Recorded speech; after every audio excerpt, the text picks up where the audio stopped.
का किस्सा है। एक गांव में बिट्टू नाम के लड़के ने ब्राउन रंग की गाय पाली हुई थी। बिट्टू का बड़ा भाई मीठा उस गाय को हासिल करने के ख्वाब देखा करता था। बिट्टू, मैं तेरी ये गाय 30,000 की ले लूंगा। क्या 40,000? नहीं नहीं, 30,000 लेने हैं तो ठीक है, वरना सौदा खत्म। तो अचानक मीठे की आंख खुल जाती है तो वहाँ बिट्टू होता है और ना ही ब्राउन गाय। तो मीठा फौरन आंखें बंद करके कहता है, बिट्टू ठीक है, 40,000 की ही दे दे मुझे गाय। इतने में नसीबो कैंची वहाँ आ जाती है। मीठे उठ जा, क्या तू हर टाइम मोटे बिट्टू की ब्राउन गाय हासिल करने के ख्वाब देखता रहता है? ओ मोटी नाक वाली औरत, अच्छा भला मेरा बिट्टू से ब्राउन गाय का सौदा बन रहा था, तूने उठाकर मेरा सारा सौदा खराब कर दिया। वो बात कर ही रहे होते हैं तो दरवाजा बजता है। जा मीठे, जाकर देख कौन आया बाहर दरवाजे पर। अच्छा अच्छा, जाता हूँ। तो मीठा बाहर आता है तो बिट्टू अपनी ब्राउन गाय लेकर खड़ा होता है। मीठे भाई, आपसे मुझे एक काम था। क्या काम है बता मेरे छोटे प्यारे भाई। मीठे भाई, इस गांव में मेरा काम ठीक नहीं चल रहा। मैं सोच रहा हूँ दूसरे गांव जाकर होटल खोल लूँ, हो सकता है मेरे हालात ठीक हो जाएं। तो तू क्या मुझसे यहाँ पैसे मांगने आया है? नहीं मीठे भाई, बात ये है कि मैं दूसरे गांव में अपनी गाय कैसे लेकर जाऊंगा। मैं सोच रहा था अपनी गाय आपके पास रखवा दूं। आप मेरे बड़े भाई हो, आपके अलावा और मैं किसी पर एतबार नहीं कर सकता। मीठा ये सुनकर खुश हो जाता है। बिट्टू मेरे प्यारे भाई, तू टेंशन क्यों लेता है? मेरे होते हुए तू बेफिक्र हो जा, मैं इस गाय का बहुत ख्याल रखूंगा। मीठे भाई, आपका बहुत बहुत शुक्रिया। अच्छा, मैं चलता हूँ। बिट्टू वहाँ से चला जाता है और सामान उठाकर दूसरे गांव के लिए निकल पड़ता है। मीठे, आखिर तेरा ख्वाब सच हो ही गया, तुझे मोटे बिट्टू की ब्राउन गाय मिल गई। हाँ बेगम, ऊपर वाले ने मेरी सुन ली और मेरा ब्राउन गाय हासिल करने वाला ख्वाब सच कर दिया। मीठे, तू फिर एक काम कर, तू रोज सो कर सपने देखा कर, हो सकता है तेरा हर सपना सच हो जाए। जबकि दूसरी तरफ बिट्टू दूसरे गांव में होटल खोल लेता है। भाई, मैंने सुना है आप दूसरे गांव से यहाँ आए हो। जी भाई, मैं नगरपुर गांव से यहाँ रोजगार के लिए आया हूँ। भाई, अल्लाह आपको कामयाब करे। अच्छा, आप मुझे एक प्लेट दाल पैक कर दो, सब्ज मिर्च का तड़का मार कर। अच्छा भाई, मैं अभी पैक करके देता हूँ। फिर वो ग्राहक दाल लेकर चला जाता है। इस तरह काफी दिन गुजर जाते हैं। बिट्टू होटल पर खड़ा होता है तो एक बूढ़ी औरत वहाँ आती है। अरे माँ जी, आप इस गांव में क्या कर रही हो? आप तो नगरपुर गांव में रहती थी। बेटा, यहाँ मेरी बेटी रहती है। मुझे पता चला है तूने यहाँ होटल बनाया है तो मैं तेरे पास आ गई। बहुत जरूरी बात बतानी है मैंने तुझे। क्या जरूरी बात बतानी है आपने मुझे माँ जी? बेटा, तेरे बड़े भाई मीठे ने तेरी ब्राउन गाय का दूध निकाल कर उसका बुरा हाल कर दिया है। मुझे लगता है अब तेरी गाय नहीं बचेगी। हाय मेरे अल्लाह, माँ जी क्या आप वाकई सच कह रही हो? हाँ बेटा, मैं सच कह रही हूँ, पर बेटा मीठे को ये मत बताना कि मैंने तुझे बताया है। बिट्टू ये सुनकर परेशान हो जाता है और अपने गांव आ जाता है।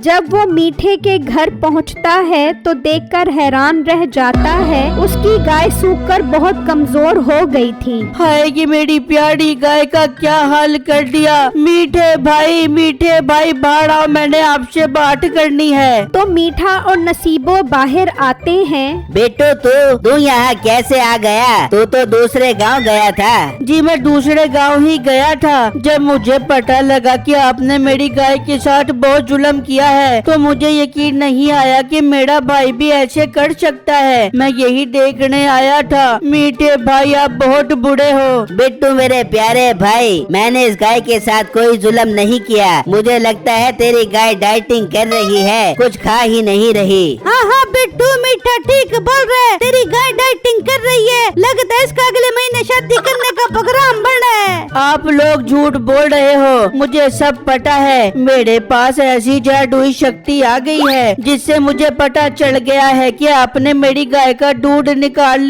कर बुरा हाल कर दिया है। मैं जा रहा हूँ सरपंच के पास सब कुछ सच बताने के लिए। मिट्टी से न जाने दे सरपंच के पास, वो तो हमें मार मार के इस दुनिया से कुछ दुनिया में पहुँचा देगा और तुझे भी काम से निकाल देगा।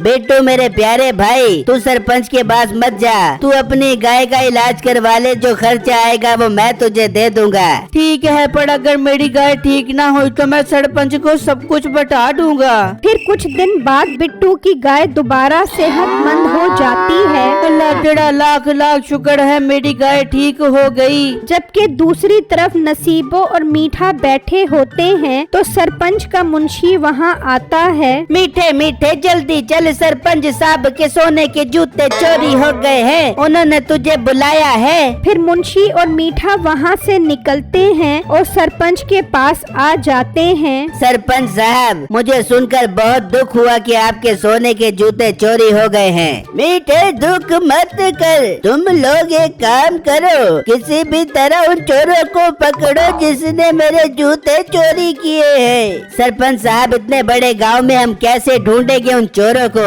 हाँ सरपंच साहब, मेरे छोटे भाई के पास ऐसी जादुई शक्ति है जिससे वो चोरों का पता लगा सकता है। मीठे फिर सोच क्या रहा है? कल अपने भाई को मेरे पास लेकर आ, उसने या किसी ने भी उन चोरों से मेरे सोने के जूते ला दिए तो मैं उसे माला माल कर दूंगा। आखिर वो सोने के जूते मेरे अब्बा अजदाद की निशानी है। ठीक है सरपंच साहब, मैं कल अपने छोटे भाई को जरूर ले आऊंगा। अच्छा सरपंच साहब, मुझे आज छुट्टी चाहिए, मेरी नानी अम्मा अल्लाह को प्यारी हो गई है। मीठे तेरी कितनी नानी अम्मा है आज बता दे मुझे, ये तो तीसरी नानी अम्मा मार रहा है।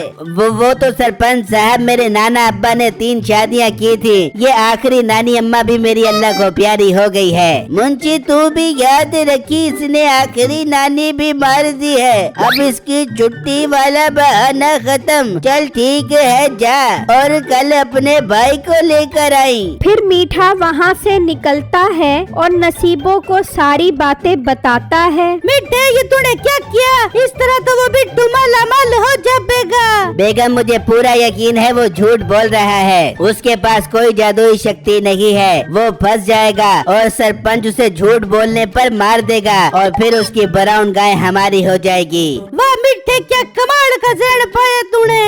फिर अगला दिन होता है, मीठा बिट्टू को लेकर सरपंच के पास आ जाता है। हाँ लड़के, तुम ही हो जिसके पास जादू की शक्ति है। चलो अब पता लगा कर बताओ मुझे कि मेरे सोने के जूते किसने चोरी किए हैं। ये सुनकर बिट्टू घबरा जाता है। यार, अगर मैंने झूठ बोला तो सरपंच तो मुझे नहीं छोड़ेगा। बिट्टू क्या सोच रहा है? सरपंच को बता अपनी जादुई शक्ति से कि उनके सोने के जूते कहाँ हैं। सरपंच साहब, जिसने आपके जूते चोरी किए हैं उसकी बड़ी बड़ी मूछें हैं और वो सर से आधा गंजा है। अरे भाई, इस गांव के तो तकरीबन आधे लोग ही टकले हैं, ये कैसा हुलिया बता रहा है तू?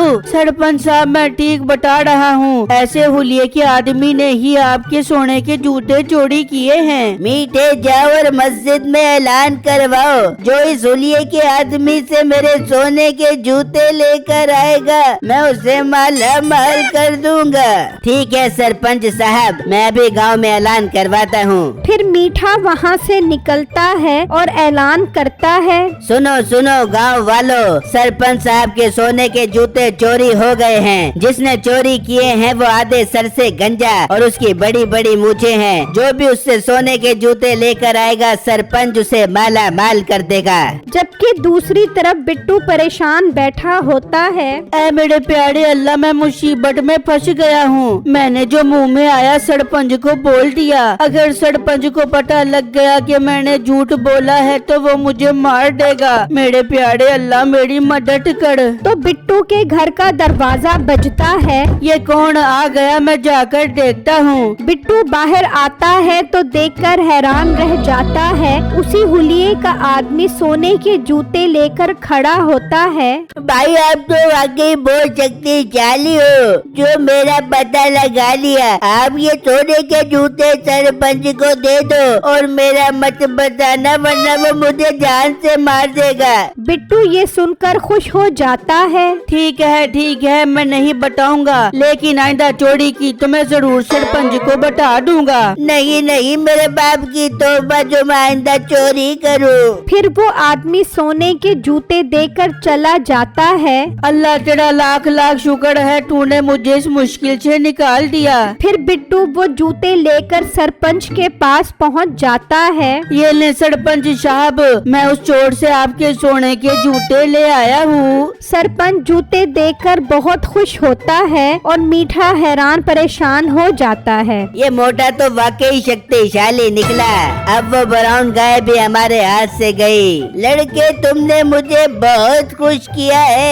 आज से तुम मेरे साथ रहोगे और मेरे मरने के बाद ये सब धन दौलत तुम्हारी होगी। ये सब तुम्हारे नौकर बनकर रहेंगे। मीठा बिट्टू को फंसवाने की बजाय खुद फंस जाता है।